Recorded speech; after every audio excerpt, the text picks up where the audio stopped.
ठीक है। अभी ये इसके फोल्डिंग पाइप की बात की जा रही है। इंटरव्यू में डेफिनेटली पूछा जाएगा, आपसे पूछा जाता है कि बेस प्लेट कितने बाई कितने का, बेस प्लेट के बारे में बताओ, बेस प्लेट कितने बाई कितने का होता है, 150 बाई 150 का, और उसका थिकनेस कितना होना चाहिए, 5 mm। ठीक है। स्पिगॉट्स है, स्पिगॉट्स का हाइट कितना होता है, 50 mm, और उसका डाया 30.6 mm। आप उसके बाद आपसे क्वेश्चन पूछा जाएगा इसके फोल्डिंग पाइप का। इसके फोल्डिंग बनाने के लिए कोई भी पाइप आप नहीं यूज कर सकते। तो इसके फोल्डिंग पाइप का जो थिकनेस होता है 3 to 4 mm, 3 से 4 mm, और उसका डाया होता है 48.3 mm। डाया ये गुलाई, समझ रहे हैं ना? दो, इनर डाया या आउटर डाया, इनर डाया और आउटर डाया समझ रहे हैं? इनर डाया मतलब कि ये चीज है यहाँ से अंदर से इनर डाया, और आउटर डाया मतलब बाहर से उसका आउटर डाया।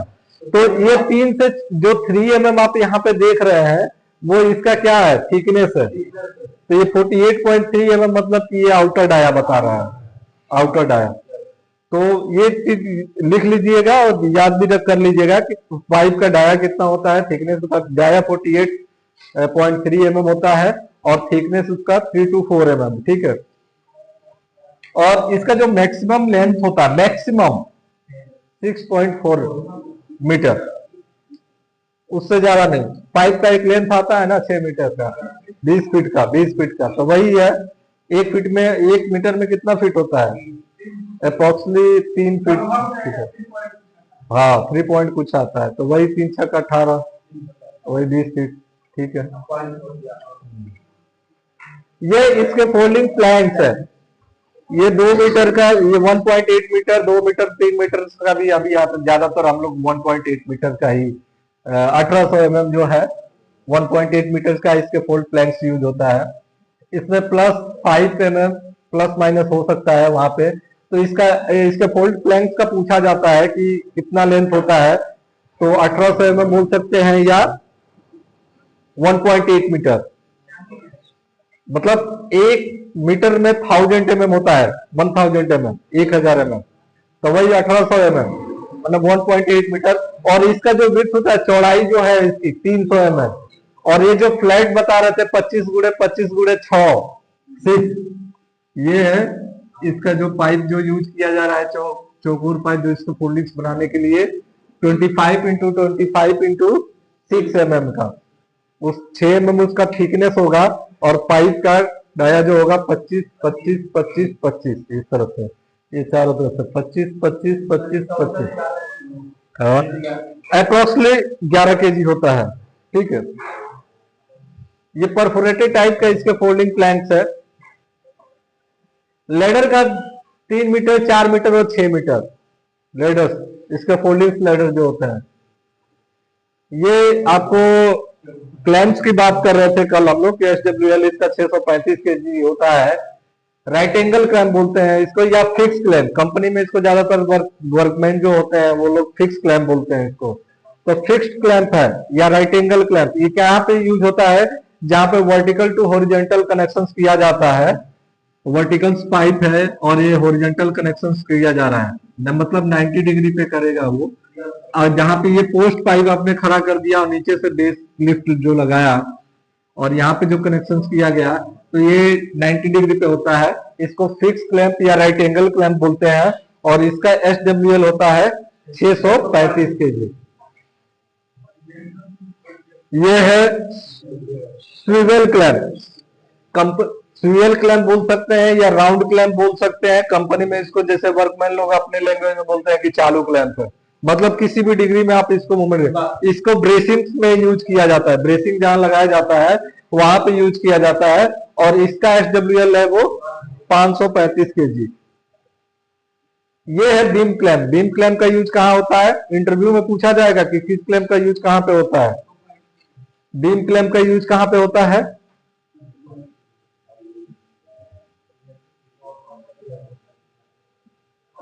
सस्पेंडेड इसके फोल्डिंग्स में बीम क्लैंप का यूज किया जाता है। सस्पेंडेड इसके फोल्डिंग या हैंगिंग इसके फोल्डिंग्स, इसमें कभी भी ये पेयर में यूज होगा, दोनों साइड से ऐसे लगा के, और इसमें पाइप लगाया जाता है, टाइट किया जाता है, उसके बाद टी बनाया जाएगा, टी बना के फिर इसके फोल्डिंग्स बनाया जाता है। तो इसकी कैपेसिटी 3 टन होती है इन पेयर, कभी भी पेयर में यूज होता है ये बीम क्लैंप। वेट उसका 2 kg। ये है स्लीव कपलर। स्लीव कपलर का यूज कहां पे होता है? दो पाइप को कनेक्शन करने के लिए। इसका SWL कितना होता है? 306 kg। दो पाइप को ज्वाइन करने के लिए स्लीव कपलर्स का यूज किया जाता है। ये है ज्वाइंट पिन। ये भी किसके लिए होता है? दो पाइप के कनेक्शन करने के लिए। और लेकिन इसका जो SWL है 2 टन। कैसे यूज किया जाता है? इसमें आप पाइप लगा दिए, उधर से पाइप लगा दिया और यहां से इसको टाइट कर दिया जाता है, पकड़ लेगा पूरा। तो इसकी कैपेसिटी 2 टन होती है।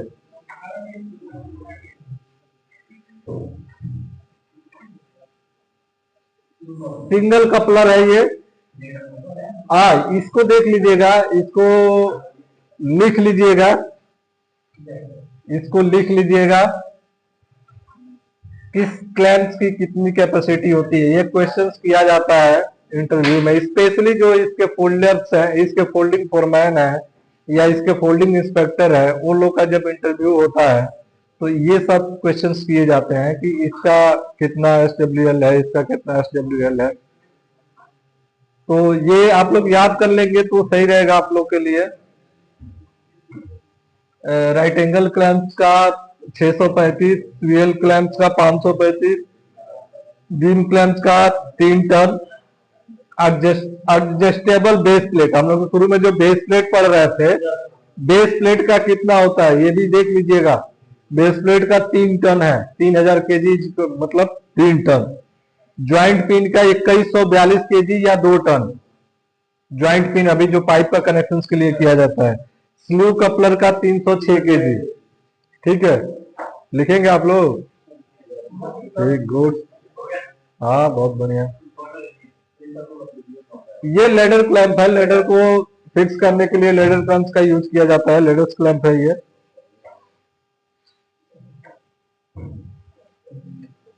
ये देखिए, यहाँ पे देख सकते हैं इसको कैसे लगाया गया है लेडर क्लैंप को।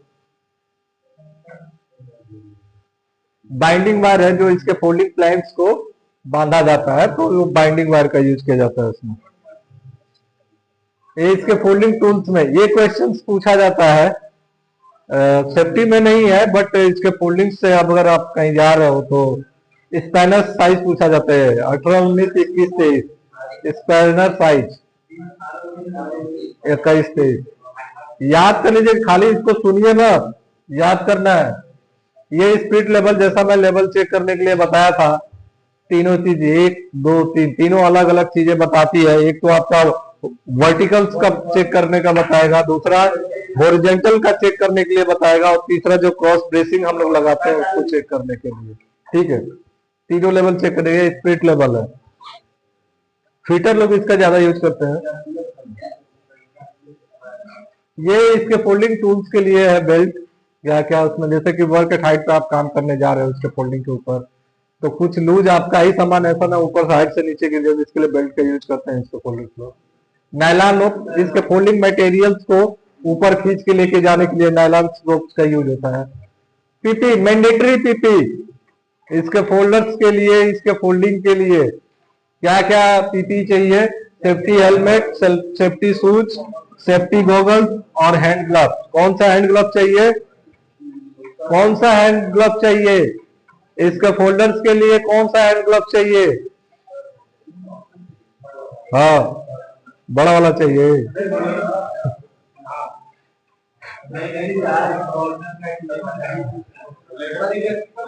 कॉटन का तो बड़ा वाला चाहिए, और हाफ चाहिए। किस चीज का चाहिए यार?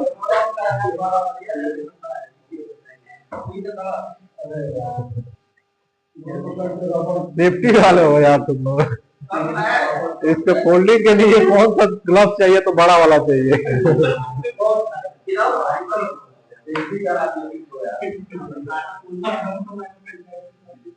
क्या सेफ्टी बनेगा देखो, कॉटन हैंड ग्लव चाहिए। कॉटन में क्या होता है ना कि इसमें ग्रिप लगा रहता है, इसमें डॉट डॉट बना रहता है इसमें। ये किसके लिए होता है? हाँ, वो कोई भी पाइप को आप जैसे हाइट पे आप इसके फोल्डिंग्स बना रहे हो, स्लिप नहीं करेगा, उसके लिए उसका यूज किया जाता है। ध्यान दो, इधर ध्यान दो। उसके लिए ग्रीप उसमें कॉटन का चाहिए, कॉटन एंड क्लॉथ। ये सेफ्टी हार्नेस है। सेफ्टी हार्नेस जैसे क्वेश्चन आपका आता है कि सेफ्टी बेल्ट का, सेफ्टी हार्नेस का आईएस कोड क्या है, ये क्वेश्चन आपसे पूछा जाता है। आईएस कोड IS 3521 और लेन यार्ड। लेन यार्ड क्या होता है कि ये जो रस्सी होती है, ये लेन यार्ड है जिसको एंकरिंग किया जाता है, इधर से निकाल कर उसको एंकरिंग किया जाता है, तो वो लेन यार्ड होता है। तो डबल लेन यार्ड अभी, तो उसका लेन यार्ड का लेंथ पूछा जाएगा आपसे। इंटरव्यू में पूछा जाता है कि सेफ्टी बेल्ट का आईएस कोड क्या है, आपने बोला IS 3521 35 की। लेन यार्ड का लेंथ कितना होता है, लेन यार्ड 1.8 मीटर होता है। ये आप लोग देख सकते हैं इसके फोल्डिंग्स में, waist strip, chest strip, leg strip, इसके फोल्डिंग्स में।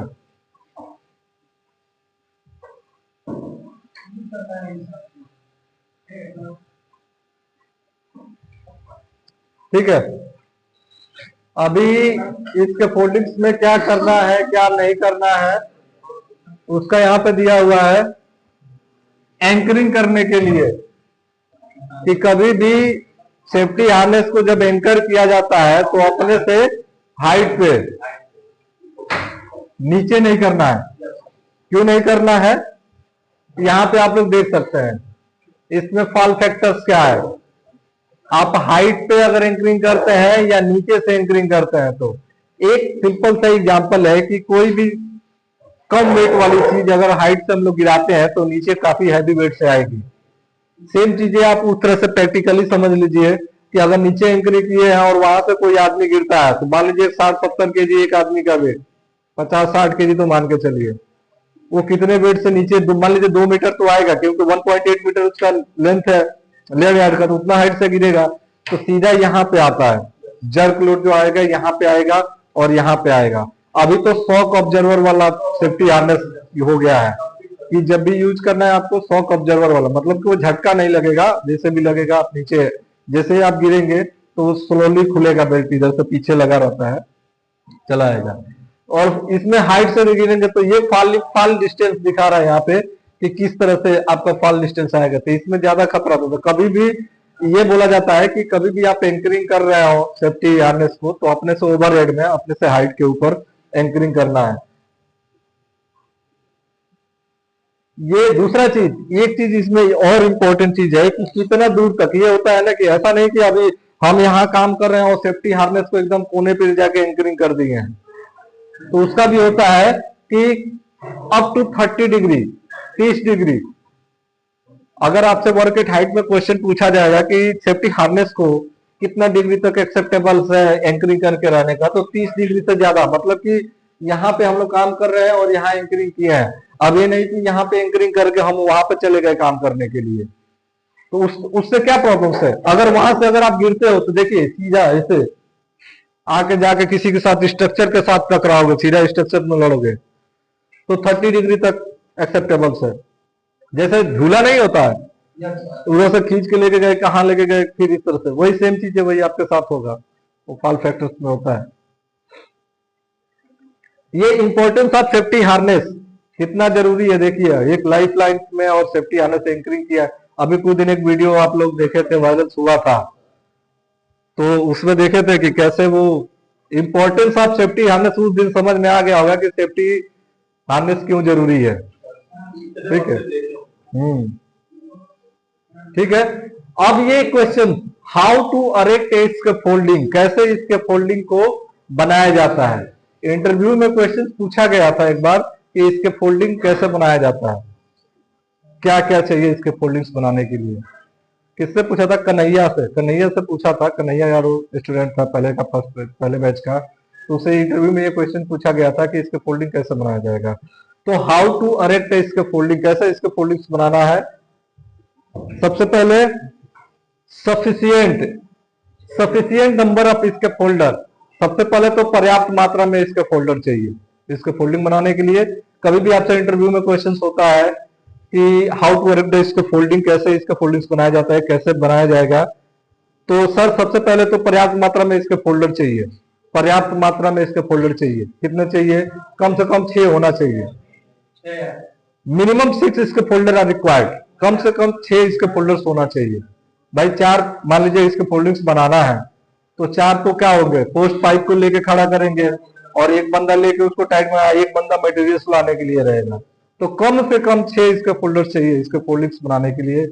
तो फर्स्ट आपका यही आंसर्स जब भी पूछा जाए इसके फोल्डर बनाने के क्या कहते हैं सर, सबसे पहले पर्याप्त मात्रा में इसके फोल्डर चाहिए। सफिशिएंट नंबर ऑफ इसके फोल्डर्स, मिनिमम 6 इसके फोल्डर्स आर रिक्वायर्ड। सबसे पहले 6 चाहिए, ठीक है।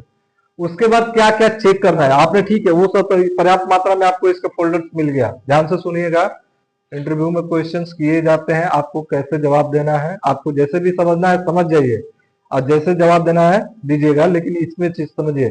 सबसे पहले सर पर्याप्त मात्रा में इसके फोल्डर्स चाहिए। दूसरी चीज वहां का ग्राउंड कंडीशन चेक करना है हमको। ग्राउंड कंडीशंस, ग्राउंड लेवल्स क्या है उसका, सही है कि नहीं है, उबड़ खाबड़ मिट्टी तो नहीं है, गीली मिट्टी तो नहीं है, वहां पे अगर हम लोग इसके फोल्डिंग्स बना रहे हैं तो लोड कैरिंग कर सकता है कि नहीं कर सकता। तो ग्राउंड कंडीशन चेक करना है। स्ट्रक्चर चेक करना है, कहां पे बनाना है हमको स्ट्रक्चर। दूसरा इसके फोल्डिंग्स मटेरियल, जो आपने इसके फोल्डिंग का जो आप मटेरियल्स यूज कर रहे हैं वो स्टैंडर्ड है कि नहीं है, या डैमेज तो नहीं है, वो उसका विजुअली इंस्पेक्शन करना है। तो 3 चीज। अभी फर्स्ट आपका क्या था, इसके फोल्डिंग बनाने के लिए क्या चाहिए, तो सर पर्याप्त मात्रा में इसके फोल्डर चाहिए, कम से कम 6 चाहिए। उसके बाद हम उसका क्या चेक करेंगे, ग्राउंड कंडीशन चेक करेंगे, स्ट्रक्चर चेक करेंगे, उसके फोल्डिंग मटेरियल चेक करेंगे। ग्राउंड कंडीशंस में आपसे पूछे ग्राउंड कंडीशंस में क्या चेक करना है, तो वहां का लेवल चेक करना है कि बराबर जमीन है कि नहीं है, लोड कैरिंग कर सकती है कि नहीं कर सकती है, स्ट्रक्चर्स कहाँ पे इसके फोल्डिंग्स बनाना है। और तीसरा चीज इसके फोल्डिंग्स मटेरियल्स की, इसके फोल्डिंग्स मटेरियल्स में क्या क्या चेक करना है सर, इसके वो स्टैंडर्ड है कि नहीं है, रस्टेड तो नहीं है, कहीं से डैमेज तो नहीं है, ये सब चीजें बेसिकली जो विजुअली इंस्पेक्शन होगा वो कर लेंगे। ये आप लोग यहाँ पे देखिए कि ग्राउंड कंडीशंस में कैसे आपको क्या चेक करना है। ग्राउंड कंडीशंस आपको चेक करना है, ग्राउंड कंडीशंस चेक कर लिया इसके फोल्डिंग्स में। उसके बाद आपको चेक करना है स्ट्रक्चर्स, कहाँ पे आपको इसके फोल्डिंग्स बनाना है, वो स्ट्रक्चर्स हो गया। देन इसके फोल्डिंग्स मटेरियल, क्या क्या आपको चेक करना है इसके फोल्डिंग्स मटेरियल्स में।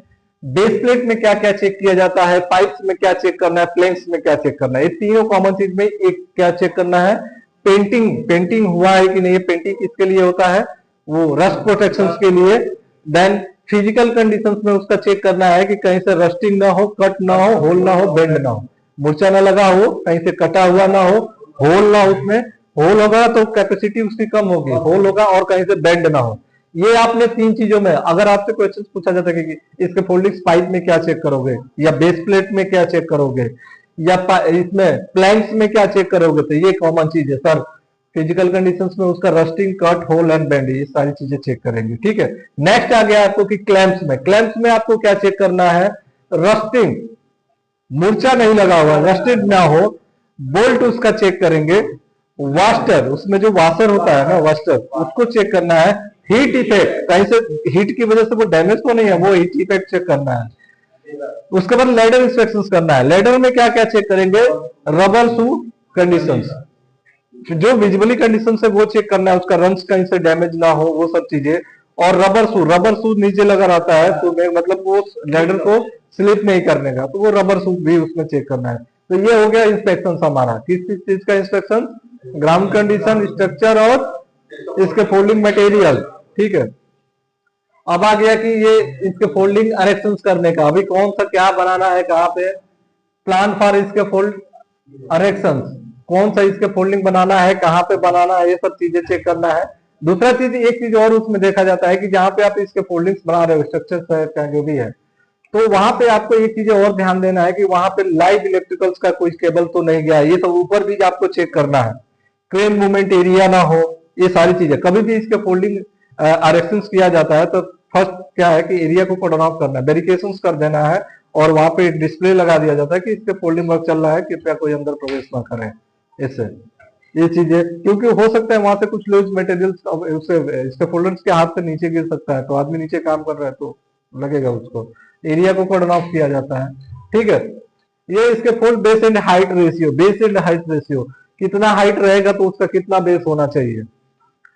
आप लोग टावर देखे होंगे, टावर नीचे से चौड़ा होता है, ऊपर जाके पतला होगा, उतना हाइट का है नहीं, वो पतले बना दिए उतना, ऊपर वाले साइड से लेके नीचे तक, क्योंकि उसका बेस बराबर नहीं रहेगा ना, तो वो नहीं रहेगा, बैलेंस नहीं कर पाएगा। तो ये बेस एंड हाइट रेशियो है उसका। तो इंडिपेंडेंट स्कैफोल्डिंग्स में the height of the scaffold should not be more than 4 times its minimum base dimension. 4 metre से ज्यादा नहीं होना चाहिए। तो ये पूछा जाता है आपसे इंटरव्यू में, कैसे क्वेश्चन किया जाएगा कि इंडिपेंडेंट स्कैफोल्डिंग्स का बेस एंड हाइट रेशियो कितना होगा।